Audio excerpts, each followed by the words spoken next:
Giant mendobrak pintu keluarga Song sambil melemparkan Si Jun ke tanah. Ini Si Jun, tidak usah repot-repot mencari. Ketua Song melihat anaknya babak belur, merasakan amarah yang sangat pedas. Semua anggota terkejut dengan kedatangan Giant. Ketua Song marah karena ada yang menerobos aula leluhur keluarga Song sambil membawa anaknya yang babak belur, memerintahkan seluruh prajurit untuk menyerang Giant. Serang! Seluruh pasukan keluarga Song berlari menuju Giant dan berencana untuk membunuhnya. Dengan sigap, Giant langsung mengaktifkan api nether yang ada di matanya sambil menyerang seluruh pasukan keluarga Song. Pasukan keluarga Song tidak berkutik di hadapan Giant. Ketua Song sangat terkejut dengan kekuatan Giant yang sangat overpower. Merasa terdesak, Ketua Song kebingungan. Dengan sigap langsung mengeluarkan senjata api dan akan menembak Giant. Giant berkata, "Apa kamu akan menembakku?" Paman Song terdiam karena terdesak. Tiba-tiba Giant menjentikkan jarinya dan melemparkan api kecil ke arah pistol Ketua Song yang mengakibatkan pistolnya meledak. Ketua Song kaget sambil memegangi tangannya dan kesakitan. Meskipun hanya kemampuan tingkat pertama yang bangkit, kekuatan benih api nether memang luar biasa. Saat ini hanya dapat mengendalikan sekitar 10 galon api sekaligus dalam jarak 2 meter selama 10 detik. Jika ada bahan yang mudah terbakar dan meledak, efeknya akan lebih baik, ucap Giant dalam hati, memuji kekuatan api nethernya yang bangkit. Karena sudah tidak ada harapan lagi, Ketua Song langsung berdoa kepada dewa agar dewa segera turun agar bisa melenyapkan Giant. Karena jika dewa tidak turun, keluarga Song akan musnah dan garis keturunannya akan berakhir. Jadi, Ketua Song memohon kepada dewa agar segera turun untuk melenyapkan Giant. "Aku adalah roh bintang kuno Mars Dewa Api. Roh-roh jahat berlutut," sambil dewa tersebut menyerang Giant. Giant yang terkena serangan api dari dewa tersebut terpental dan mengeluarkan darah di mulutnya. Dan dewa tersebut juga menyelamatkan Ketua Song dan pasukannya sehingga bisa pulih dari serangan Giant. "Ah, tanganku tidak sakit lagi," ucap Ketua Song.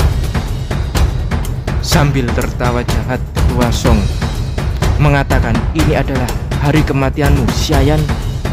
Hahaha.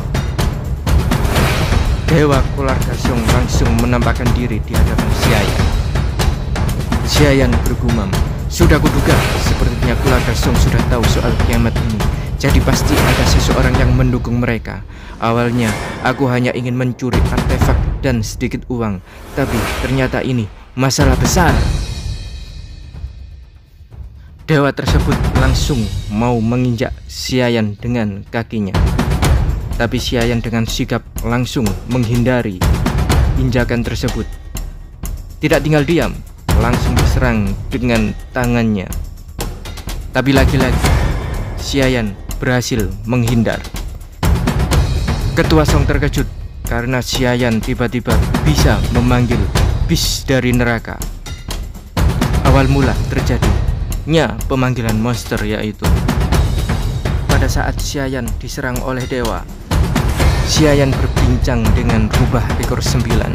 Sipil, bintang dewa api ini adalah esensi api alami selama berapa tahun. Ia telah mengumpulkan energi jiwa yang besar dan hanya tinggal sangkah lagi untuk turun dalam mewujudkan wujud aslinya. Jika kau bisa menangkap dan menyerapnya, kekuatan jiwa dan kemampuan apimu akan meningkat pesat. Apa rencanamu? Saat ini jimat malapetaka besar kekurangan energi jiwa, tapi jika kamu mau, aku berani bertaruh, mungkin ada kesempatan untuk menang. Kamu bisa menarik energi jiwamu, memasukkannya ke dalam jimat malapetaka, dan memanggil salah satu dari kami untuk membantu membunuh dewa itu. Kukira masalah besar, aku bisa melakukannya, ucap Xiayan. Siluman rubah berkata, api kekuatan jiwa berasal dari roh. Jika kamu gagal menangkap bintang dewa api dan tidak bisa memperbaiki jiwa tepat waktu, kamu akan mati. Xiayan bertanya kepada siluman rubah, apakah yang dipanggil di antara kalian bisa langsung kabur dari penjara kan? Kalian tidak akan mengkhianatiku kan? Sebagai antisipasi, aku akan menanamkan benih api nether ke dalam jimat ini, yang dimana jika aku mati, maka jimat ini akan hancur dan tidak ada seorang pun yang bisa membuka penjara neraka ini lagi, ucap Xiayan. Jadi untuk memastikan aku bisa kembali hidup-hidup, kalian tahu apa yang harus dilakukan. Baiklah, aku akan memanggil beruang itu saja. Soul Power Extraction, Xiayan berteriak. Pada saat itu juga muncul sebuah jalan untuk kabur. Kondisi mulai ricuh di dalam penjara neraka. Tiba-tiba seekor beruang hitam muncul, mendekati jalan keluar dan turun ke bumi untuk membantu Xiayan melawan dewa Mars api jahat, leluhur keluarga Song. Hai beruang, lindungi Xiayan, ucap berubah ekor 9. Beruang yang turun tersebut langsung meninju leluhur dewa api keluarga Song. Xiayan memukul beruang tersebut dan berkata, ayo cepat habisi dewa itu. Kekuatan kita tidak lama lagi akan habis. Baik sipir, aku selalu setia. Kau memanggil orang yang tepat. Hahaha, ucap beruang tersebut dan langsung menghajar dewa api tersebut. Dewa api tidak bisa mengerahkan kekuatannya 100% karena menyeberangi alam untuk datang ke bumi. Jadi diputuskan untuk mundur dulu.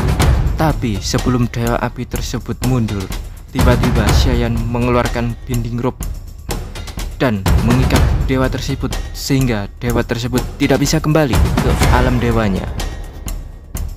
Ketua Song berteriak, mustahil, leluhur dewa api Xingjun ditangkap. Ketua Song teringat akan perebutan Guci Labu dan ternyata binding rope-nya telah diambil oleh Xiayan. Jadi selama ini Xiayan telah membodohi Ketua Song. Xiayan berhasil mengambil binding rope-nya dan Ketua Song hanya mendapatkan Guci Labunya. Baiklah, aku akan menyerap esensi api dari dewa api, ucap Xiayan sambil mengumpulkan energi api yang ada di tangannya. Xiayan berkata kepada Ketua Song, bagaimana jika kita membuat kesepakatan? Apakah kamu setuju? Untuk menjaga kelangsungan garis keturunan keluarga Song. Berapa banyak uang yang rela kau keluarkan? Baiklah Xiayan, aku akan menyerahkan seluruh uangku kepadamu. Tapi lepaskanlah aku dan anakku.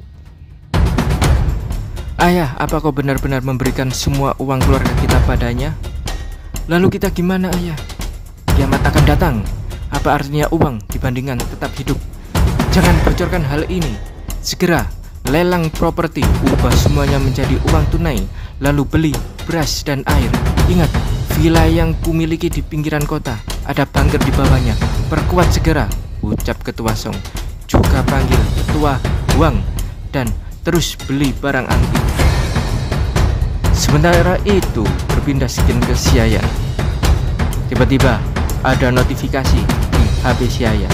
Anda menerima saldo 28,96 triliun.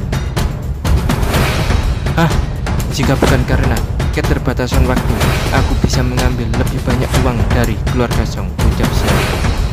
Di dalam apotek ini Xiayan akan membeli pil Saking yang bisa mencegah perubahan zombie kepada manusia pada saat hari kiamat terjadi. Dan tidak ada yang tahu cuman Xiayan seorang. Sedikit shock. Penjaga tersebut tetap mengiyakan dan oke, aku akan mengambilkan pil tersebut.